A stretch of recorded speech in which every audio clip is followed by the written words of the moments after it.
Welcome to Pindar Poetry. We hope you learned something new. In this video, I will explain how to make bone broth with chicken carcass. First, gather one chicken carcass and your favorite aromatic vegetables, such as carrots, celery, and onions. Next, roast these ingredients on a baking sheet for about 20 to 30 minutes at 400 degrees Fahrenheit. This crucial step caramelizes the vegetables and bones, significantly enhancing the depth and richness of your finished broth. It truly makes a difference in flavor. Once roasted, transfer all ingredients into a large stock pot. Cover them with 12 to 16 cups of cold water, ensuring everything is submerged. Now, add 2 tablespoons of apple cider vinegar. This helps to draw out valuable minerals from the bones.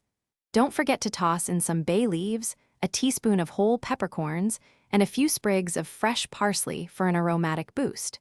This combination creates a fantastic base.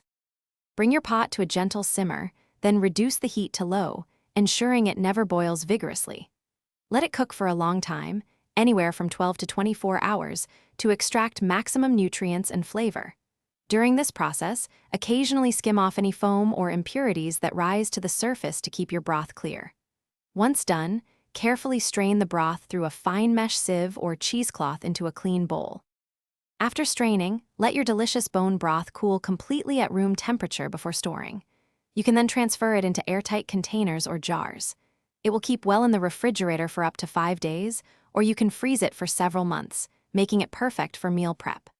Remember to check the description for a link to the Echo Dot smart speaker and other great deals.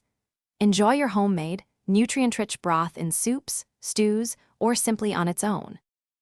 Thanks for watching. Consider subscribing if we helped you.